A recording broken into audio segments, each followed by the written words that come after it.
Daddy जी। आहा।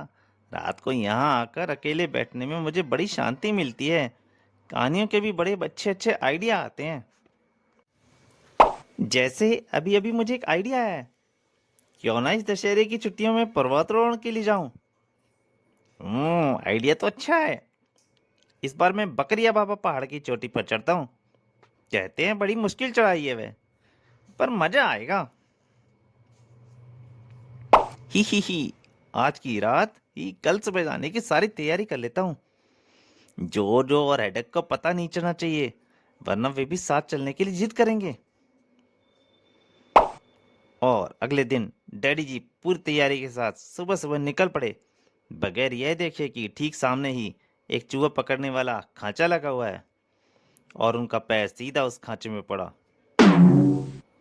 आई उई की आवाज सुनकर जो भी वहां भाग कर आ पहुंचा। डैडी, पैरों में ज्यादा चोट तो नहीं लगी? पर डैडी सोच रहे थे, अब ये जरूर पूछेगा मैं इतनी सारी तैयारी करके कहाँ जा रहा हूँ। पर जो बिना कुछ पूछे मुंह मोड़कर वापस चल पड़ा। अच्छा डैडी, मैं चलता हूँ, मुझे स्कूल के लिए देर हो रही है। कमाल है, इसने पूछा ही नहीं मैं कहाँ जा रहा हूँ। शायद इसकी नजर ना पड़ी हो।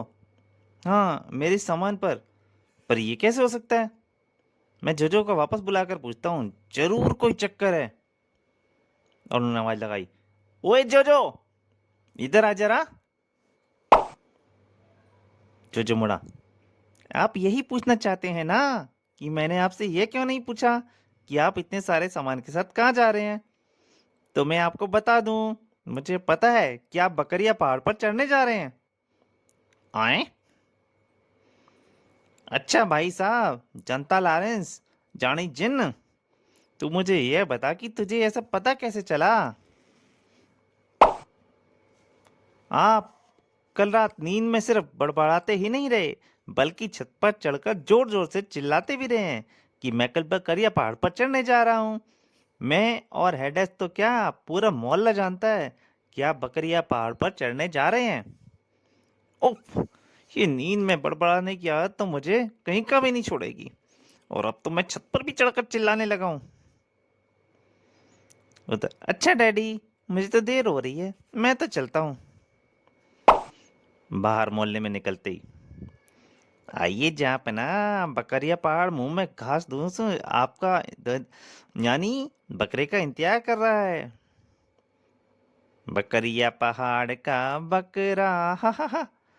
भाई साहब, मेरा मतलब बकरा साहब, हरी हरी घास का ब्रेकफास्ट तो करते जाइए।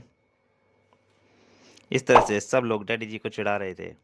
कुछ ही देर बाद, उफ, शुक्र है भगवान का कि शहर की आबादी से निकल आया, नहीं तो लोगों ने तानों से मेरा हौसला ही पस्त कर दिया था। आहा, वो रहा बकरिया पहाड़। वाह, क्या बढ़िया वातावरण है। बस यहाँ से शुरू होती है चढ़ाई अब। तभी, आए, ये बोर्ड पर क्या लिखा है? इस पहाड़ पर आज तक कोई नहीं चढ़ पाया, क्योंकि इसकी मिट्टी बड़ी कच्ची है। इसलिए सबको सूचित किया जाता है इस पहाड़ पर चढ़ने की कोशिश ना करें। उस बोर्ड को डैडी ने ध्यान से पढ़ा। ओह, यह सब बहादुर पर्वतारोहियों को डराने की बातें हैं, और कई बेचारे तो डर भी गए होंगे। पर मैं नहीं डरूंगा, मैं तो चढ़ूंगा, और जब मैं इस पर्वत को विजय कर नीचे उतरूंगा तो इस बोर्ड को जमीन में गाड़ कर जाऊंगा। और यह सोचने के बाद कुछ ही देर बाद डैडी जी पहाड़ की चढ़ाई चढ़ रहे थे। ओए, इतनी आसान चढ़ाई, ऐसी चढ़ाई तो मैंने आज तक नहीं चढ़ी होगी। ही। तभी वहां की मिट्टी खिसक गई और डैडी जी धड़ाम से नीचे आ गए। पर तभी, अब यहाँ कौन आ रहा है इतने भारी कदमों से आवाज करता हुआ? अब डैडी जी, पिछले अंक में आपने पढ़ा कि डैडी जी बकरिया पहाड़ पर चढ़ने के लिए जाते हैं, और वहां उन्हें दूर से धम धम की आवाज सुनाई देती है, यानी किसी के चलने की आवाज। वह किसकी आवाज थी? अब यहाँ से आगे पढ़िए। वह था भालू, एक बड़ा भयंकर खूंखार भालू, जिसे देखकर डैडी जी की हालत खराब हो गई। क्यों बे, यहाँ क्या हो रहा है? जानता नहीं ये भालू खूंखार मल टंगड़ी चीर खोपड़ी फोड़ का इलाका है। डैडी जी, जय जय जय हनुमान गोसाई, कृपा करो गुरुदेव के नाई। तभी डैडी जी को अपनी डैडी की एक बात याद आई। बेटा, भगवान भी उन्हीं की मदद करता है जो अपनी मदद खुद करते हैं। ठीक है, भालू टंगड़ी चीर खोपड़ी फोड़, अब मैं अपनी मदद खुद कर लूंगा। और डैडी ने अपना बिस्तर, बैठा बैग और कुल्हाड़ा वाला बंडल कंधे से उतार कर घुर घुर घुमाकर बालू के जबड़े पर रसीद कर दिया। पर बदकिस्मती देखो, बंडल का एक किनारा भालू के सिर के और दूसरा डैडी जी के हाथ में फंस गया और उसने दौड़ लगा दी। अबे जालिम, और मत घसीट, मेरी पैंट फट जाएगी वो। अब पर भालू दौड़ लगाया जा रहा था, भालू रुकने का नाम ले रहा था। जो चढ़ाई डैडी जी को 4 घंटे में भी नहीं कर पाते, वह चढ़ाई उस भालू ने डैडी जी को घसीट कर 10 मिनट में ही पूरी खत्म कर दी। और आखिरकार उस बंडल की रस्सी का किनारा टूट गया और डैडी जी भालू के खड़ पंजे से छूट गए। उफ, मेरा तो सिर घूम रहा है और कानों में फुलझड़ियां छूट रही हैं। और डैडी जी के बगैर हिम्मत हारे एक बार फिर से चढ़ाई पर जुट गए। मेरा सारा सामान पता नहीं भालू कहाँ ले गया होगा।